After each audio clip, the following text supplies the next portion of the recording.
Hey, Steve Mazzone here from Bay State Running. I'm here with Brandon Palmer of Northampton coach and also Bay State Running. Now, yesterday we were with some of Western Massachusetts' finest track and field athletes. Today it's the coaches' turn. So we have a few coaches here today, Kelsey Weber of Minnetonka, Matt Griffin of West Springfield, Linda Robotham of Northampton, Jackson Weber of West Springfield, and Sarah Woodward of Mayhair Regional.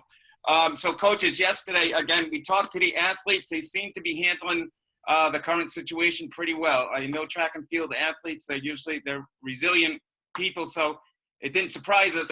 How are all you dealing with the current situation? Anyone?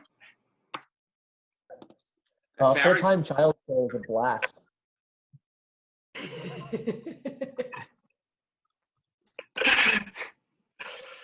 How about you, Matt? How are you dealing with the situation?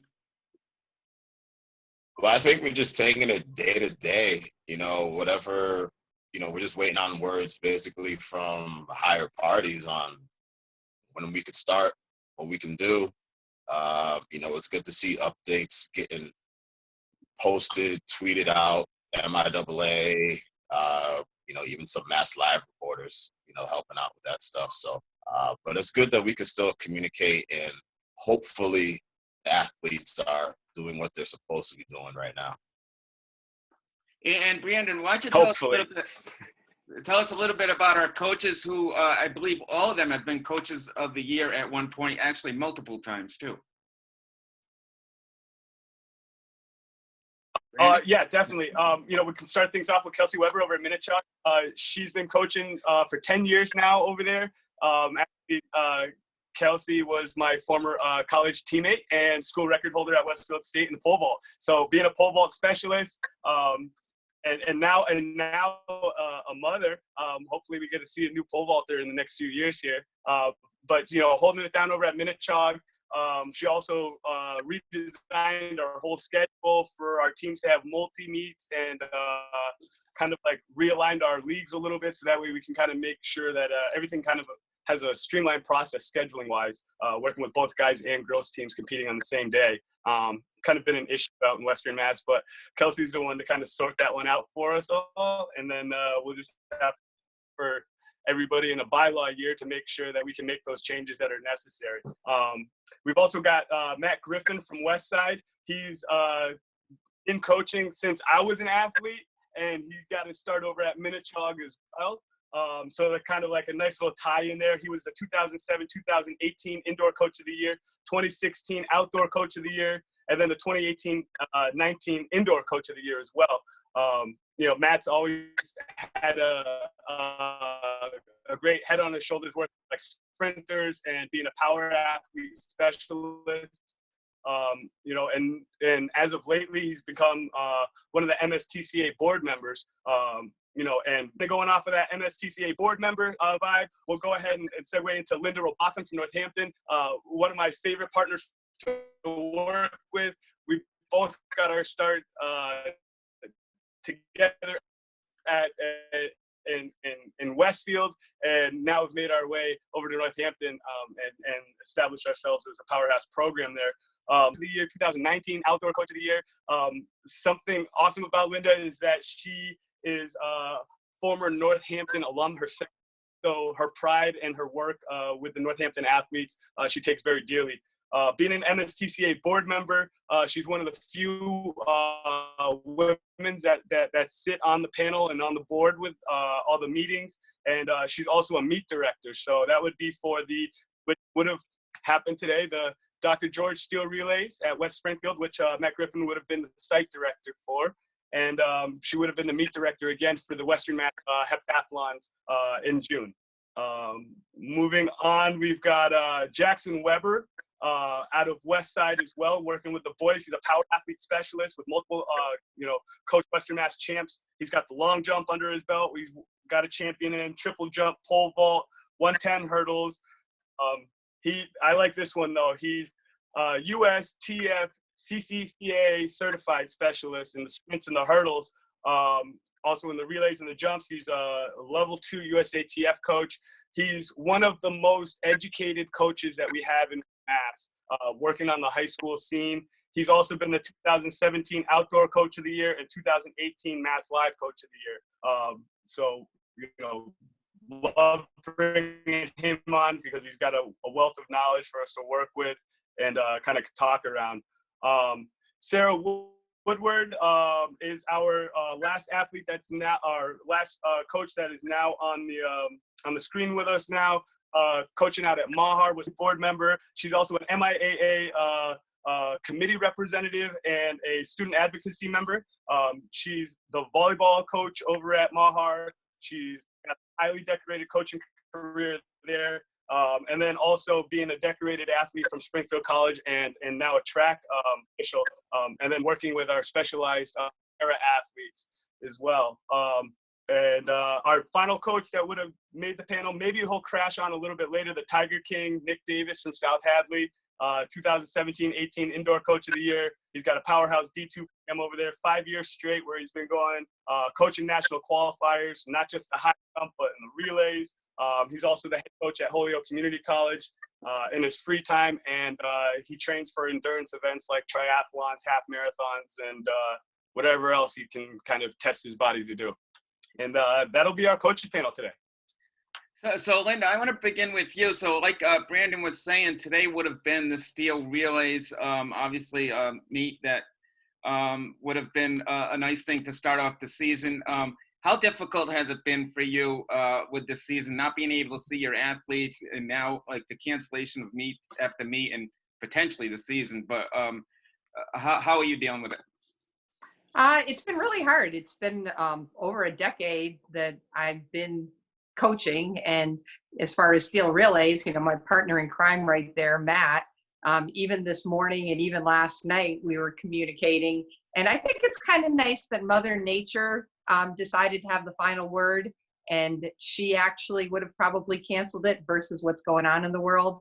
But then again, all states happened on a snowy day, so we may have still had it. You never know. But I think that it's been really unusual to not be out at the track in the spring, but I have still been every now and then texting my coaches that are friends just to see how they're doing. I always check in with Brandon, but it's only been via text. So like he said earlier, it was nice to see him today. But as far as the athletes, definitely miss them. Any day that I get a message from one of them brightens my day, and I love hearing from them. Well, what have they been telling you that they've been doing? Have they been pretty much sticking to the plan of training for a potential season? It's hard because, some of them have refocused the mid and the long distance with the help of Coach Reinhardt and Coach Ross. They have been starting to get ready for the cross country season. If we all of a sudden find out that the spring season's going to start, then we'll readjust that training plan. As far as our sprinters and our jumpers, Coach Jakes and Coach Palmer, they've been communicating with some of them. The girls have reached out to me on multiple times on what to do, and my big thing is to tell them to do whatever they can within the safety of the environment. Our track's been closed to the public. Our bike trails have also, they've asked people to be very careful in those areas. So it's really limited what they can do, but it's nice to hear that they're finding creative ways to do things in their neighborhoods, on their own, and their motivation has been very good. I can tell that they're itching for a season. I watched the video and I loved it when Mary said she was ready again, because I know that near the end of winter she was kind of burnt out.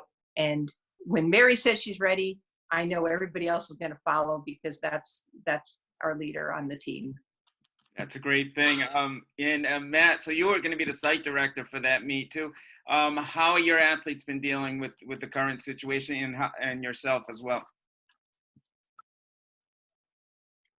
Well, I mean, we've been messaging back and forth with workouts, with what we can do. It's tough, obviously, with not being at a facility to work out, but, you know, this is just where creativity has to sit in. So whether they're doing things at home, driveway, backyard, streets, you know, whatever they're doing, um, just trying to stay focused, really, mentally and physically. Certainly tough out there. So Brandon, I'm going to switch it over to you. Brandon? Yeah, definitely. Hey guys, I want to kind of like pass this one around. We'll start with Sarah.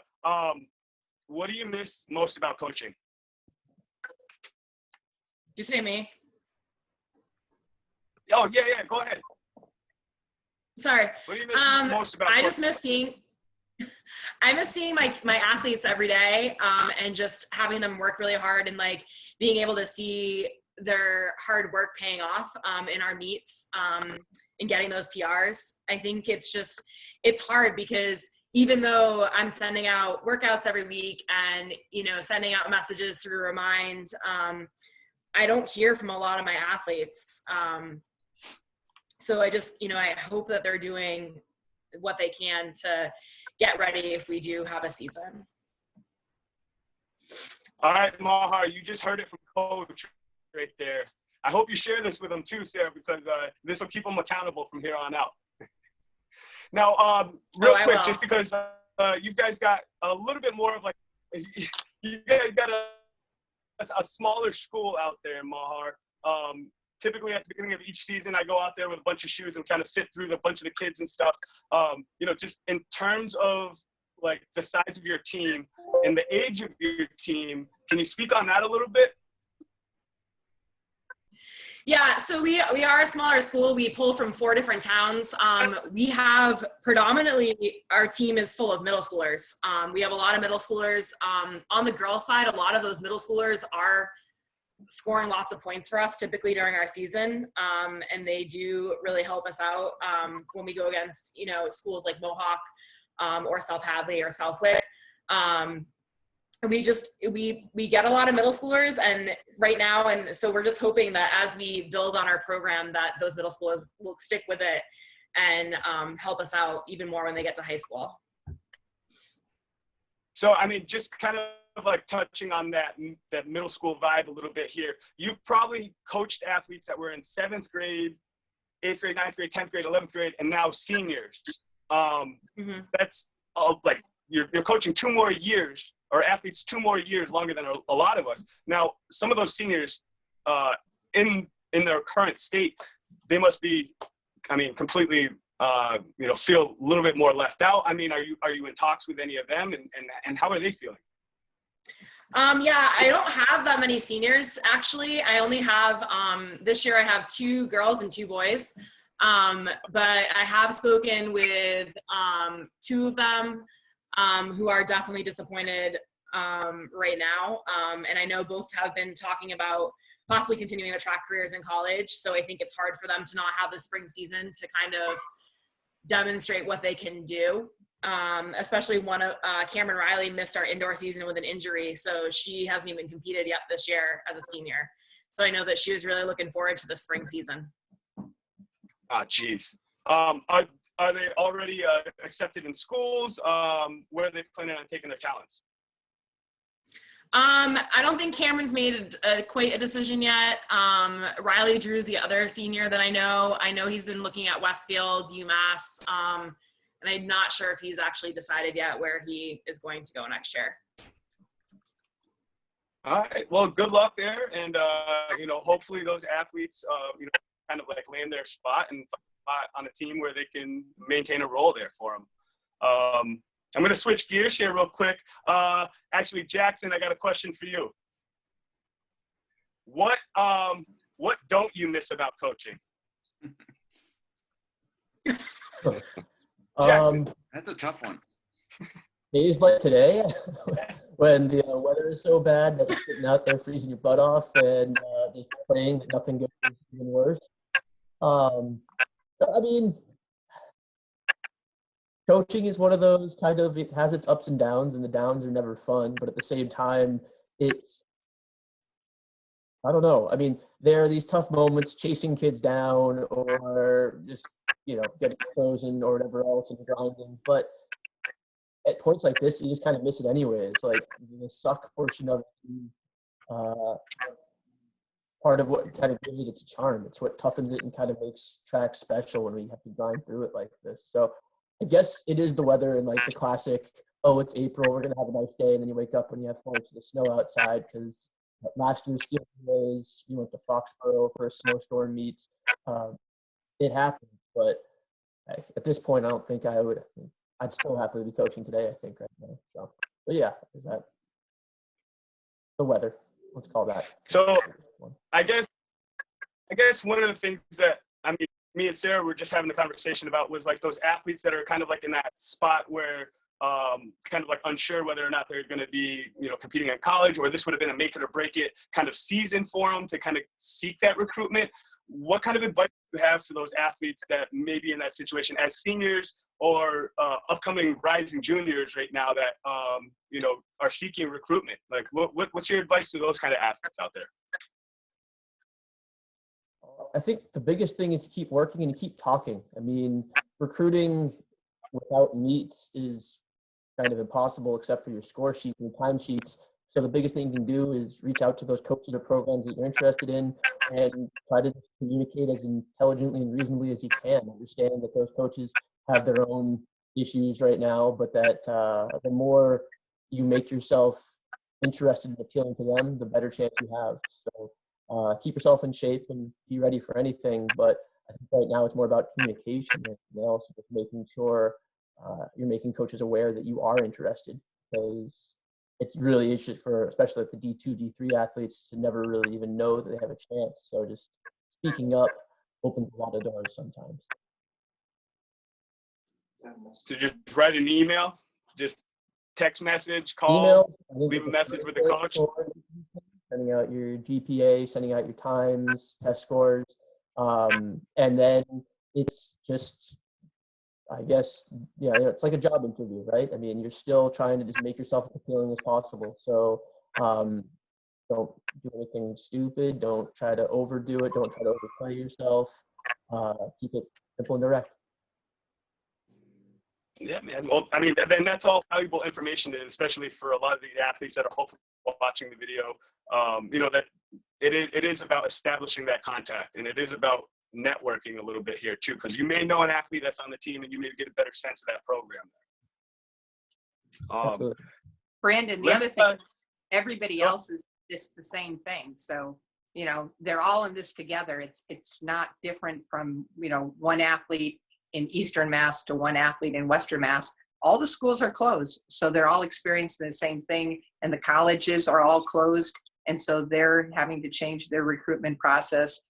So, I mean, that's the main thing. Everybody's in this together, and they just need to have no regrets and to make sure they're doing what they need to do to be ready for next year. Hey, Kelsey, you're married to a college coach. So obviously, like, what is he looking for right now, recruiting wise, out of, you know, the 20 class, maybe the 2021 class?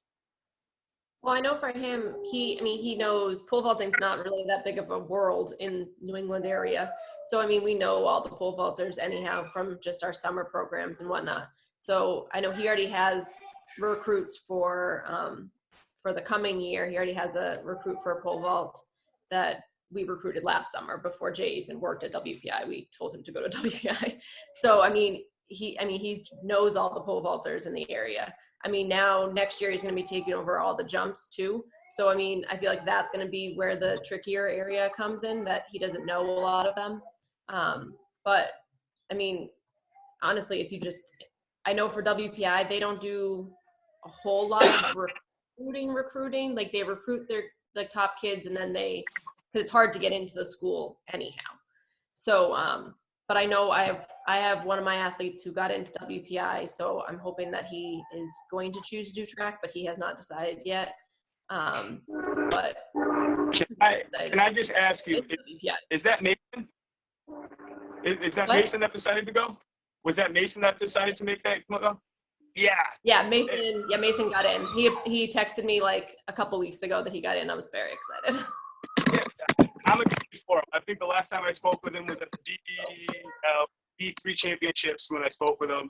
And I was really surprised because he ran the 2 mile, he did the high jump, and then he ran a relay for you. And I don't know, I see too many things this kid couldn't do. Yeah. He's like my man of all trades. Like he's just a really good athlete. He just can do anything that he sets his mind to. And he really has been high jumping pretty much on his own because we haven't had a high jump coach since he was a freshman. So he's just kind of been trucking along and getting to where he needs to be. So he's been doing great. I mean, that's really the story of track and field though, right? Like the harder you work, the more rewarding it is. Yep. So you're being more of like the pole vault specialist. I guess this question is, I need to hear an answer. At BSR, we're over here and we're trying to like really kind of embrace and embody like this virtual environment. It's like, you know, the kids are going out, they're running a half mile, running a 200, 400, whatever. And we're compositing times for relays, 5Ks, the whole nine, right? So that way we can kind of come up with some results and, you know, at least keep the kids accountable for working out right now. With pole vault, how do you contest that virtually? You can't really. I mean, I know I've seen videos of people like been pole vaulting into their beds and pole vaulting in their backyard, but I'm not encouraging that because someone will get hurt, and it will be one of my children because it will be. Oh man! So is there a safe way to compete in the pole vault virtually? I don't think so. I mean, you can do like sand pit. If you can get to a track, you can do sand pit drills, but that would mean you'd also have to get to a pole, which I'm not allowing my children to get poles because they're expensive and my kids are idiots. But I mean, I don't see how you could do that virtually at all.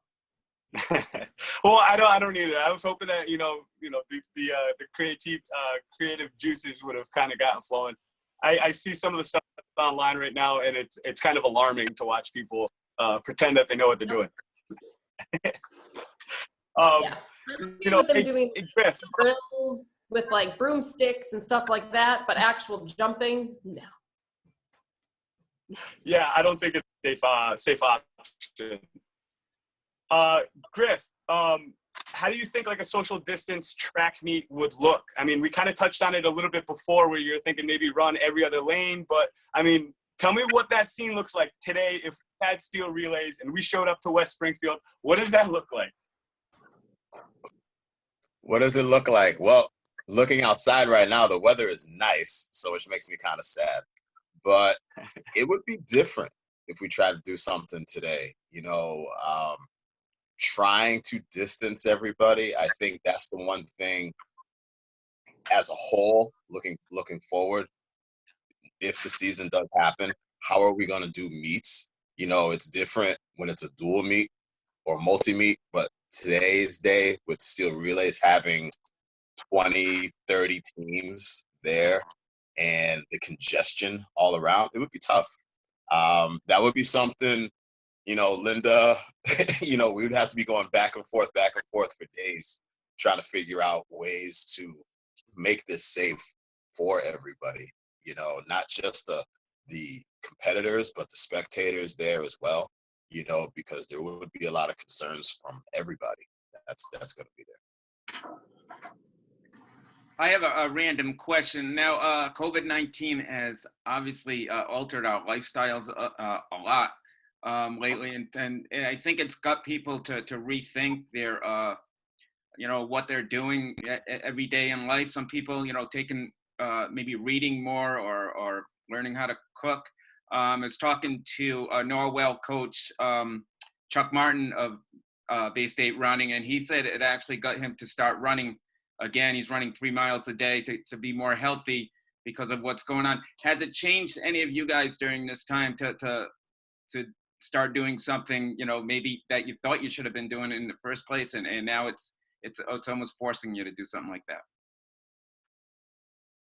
Anyone? I stopped racing bikes to become a coach, and then now that I'm not coaching right now, I'm back to riding my bike a bunch of times. So that's my one escape from my house right now, is hopping on my bike for an hour every day. That during the coaching season just doesn't happen. So yeah, that's one return that this is allowed for or encouraged. one good thing that happened to me is I had a knee injury that I never was really taking care of myself and getting it to be totally healed. Brandon's smiling there. But the nice thing about this is that I've been able to indoor cycle just about every single day. And the nice thing is that my knee is way stronger than it's ever been. And I've actually taken back out to the roads a bit. So that's been wonderful for me. I'm pretty happy to finally have my knees back. And I think happy coaching, coaching sometimes, I mean, because you're have other jobs and you're coaching, it kind of takes you away from your family a little bit more. So now you guys are getting to spend a little more time with your family. So that must be a good thing that's been coming out of this. Yeah, it's been great because my husband and I are both coaches. So, I mean, usually Sunday is our only day to see each other and our son. So it's been absolutely fabulous to actually be able to spend time with my son and my husband all of the time. I mean, sometimes it's a little too much, but for the most part, it's been nice. My cooking skills have improved a little bit. Oh, Chef Griff. What's your best dish? Yeah, Well, I'll tell you, that HelloFresh company has been clutch over this COVID-19 break that we've had right now. So I've definitely learned how to put some things together more than just peanut butter and jelly sandwiches. Anything available for curbside pickup?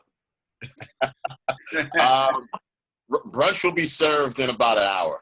All right. Sounds good. Shoot.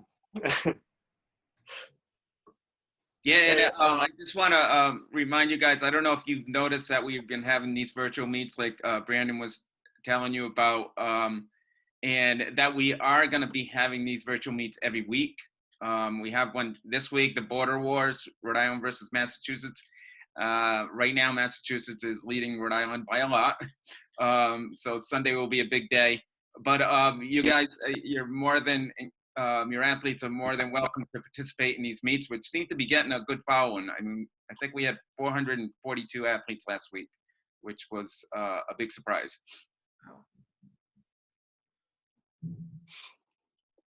I guess leading into our last question, kind of pass it around a little bit here. But obviously, all of us track coaches, track athletes, track enthusiasts, nerds, whatever you want to call us, right? We're all gripping onto this, differently. And basically, with being the coaches and serving as role models that you guys all are, what is your message to the track athletes that are out there right now with remnants of hope, but also like, what is your message of encouragement for them? I'll just leave it open there so anybody can go ahead. I can go. I'll start. I think that this is a really good opportunity for not just athletes, but everyone to kind of just take some time to like work on just like what's important in life, and to kind of like take time for like self-care and like doing things that you wouldn't normally do, kind of like we just talked about. But I also think it's a really good opportunity to get some training in on your own and to kind of work on pushing yourself to your limits without having a training partner or someone with you all the time or a coach telling you what to do. But to kind of get out of your comfort zone a little bit and just kind of like get out there and do what you can and be creative. I mean, I set up a gym on my porch, so I think that like anyone can do anything. You don't need, to have equipment to be able to train. So I think it's just kind of like thinking outside the box and taking care of yourself during this time. I like that. Yeah, I agree with you, Sarah. Like it's one of those that they have to think out of the box with a lot of the training and things that they need to do. We've sent out workouts that they can do at home. They don't need a big space to do a lot of these workouts, but they just really need to stay focused. We're, like Linda said earlier too, we're all in this at the same time. Massachusetts, New York, Rhode Island, I mean, everywhere. We're all in this at the same time. So we're all going through it together. So this is where a lot of creativity, just really staying focused and a time to recharge too. Couple of things that I took away from watching the videos that you did with the athletes was that a lot of them said that they're finding that they're snacking a lot. My profession in the military was that I was a registered dietitian. And so with that being said, I think that it's important for them to, whenever they have that urge to snack, maybe they should instead jump up and do some core activity. Instead of 5 minutes of eating, maybe 5 minutes of exercise. That would be a little bit of something to do. The boys mentioned that they were all doing video games. With that being said, I think it's time to dust out that Wii and do a little bit of activities with that, something fun that they could do with a video game versus just sitting there and shooting at people. That's not necessarily the best thing. I think that this ends up being a chance, echoing Sarah, I guess, to some extent, but seeing intrinsically what motivates them. I mean, normally during the season, everybody's kind of going along with the team, following your buddies, you can suffer together, and that makes it easier. Now, all of a sudden, it's what do you have in your own head? What do you do on your own? What do you want to do? And what do you want to be? So this is a chance for kids to kind of see what really matters and what they want to do. I mean, there are some people that right now are working out and killing themselves, and there are other guys, ladies, that are totally willing to sit back, and that's okay too. It kind of depends on where you see yourself going. Some kids are already believing that they're going to be runners in college, they can make the next step, and some people are pretty comfortable with that, kind of what the sport is. So this is, I think, a chance to see what they are. If they really do want to take that next step, this is a great chance to do it. They can work out on their own. They can pretty much work anywhere. So. One thing too that I think is the hardest about all this is the class of 2020. I really feel for the seniors. The fact that all of us as coaches aren't going to be able to do our normal senior activities unless the season comes back, that they're not going to have all of those senior rites of passage. I think if there's ways that we as a coaching community can come up with something unique to do a tribute to them, maybe senior spotlights, do something, maybe a big Zoom with all the seniors. I don't know, but I think that that's one of the things that I think is going to really, really hit hard as we get closer to the end of May, when we would normally be doing all of those neat farewells and the scholarships and awards. And it just, I don't know, breaks my heart, because that is something that they're never going to be able to get back. But there's going to be neat things, and hopefully their college graduation will be the most exciting one ever. I know I talked to my AD yesterday about that, and he's planning for every program, if we don't end up going back to school, to do some kind of senior something. And I know as a school, the principal is going to be going around putting signs on all of the seniors' lawns saying a senior lives here, and a little sign for everyone. So I mean, I know that we're in the works of doing something, and I know that our senior gift is always a baton. So if I need to, I'll be driving around to everyone's houses and giving batons to everybody. And I have a lot of seniors. Sarah, I'm jealous of your 4 seniors, because I have 30. But I'm just, Oh my God. I feel for them. I feel like this is just an awful way to end your high school career, but it's not like anyone else has it any different. Everyone's in this, and if you want to keep pursuing track, then you're going to keep pursuing track regardless of not having a senior year. You're just going to. And if you don't want to, then you weren't going to anyhow. You need to just do you and make sure that that's what you want to do. I know I've seen a lot of my kids. I live in town, so I see a lot of my kids out running. We pass each other 6 feet away on the street, and I wave. But it's surprised me, the kids that I have seen out, and it's surprised me, the kids that I haven't seen out. But I'm hoping that they're all just trying, and I know I've been in contact with a good amount of them, and I just want them to keep plugging along, and I'll pretend like we're all going back to school, and we will all have a season at some point this year. Yeah, and we at BSR, we definitely feel for all those athletes, and especially the seniors. And I was just talking with Chuck Martin yesterday, where we are going to be actually honoring them on the website. We haven't decided how we're going to be doing that, but something's going to be coming out soon where we're going to honor all those seniors on the site because they truly deserve it, as well as the other athletes, but especially the seniors at this time. And I know it's cliche what I'm about to say, but I really do think our athletes are going to come out stronger. All of us are going to come out stronger once this is done. But we definitely feel for everyone out there. And again, I know we're going to come out stronger once this is done, and hopefully it's soon. But whether it's soon or if it's a few weeks, a few months, we just got to be patient out there. Brandon, anything else to add? Hey, it was really good to see all my people from Western Mass. Lots of love, and I hope all your families are safe. You guys stay safe. You guys stay healthy, and do everything you can with those that you love and that you're surrounded by right now. And just pour your effort into track and field and continue to do what you guys are doing. You guys are pillars in Western Mass. And I just want you guys to know that your hard work doesn't go unnoted at all. Absolutely, yeah, and thanks again for joining us today. We really appreciate it. We think it's a good thing to have you guys out here, telling your stories and everything else. But thanks a lot. Thank you. Thank Thanks for having you. us.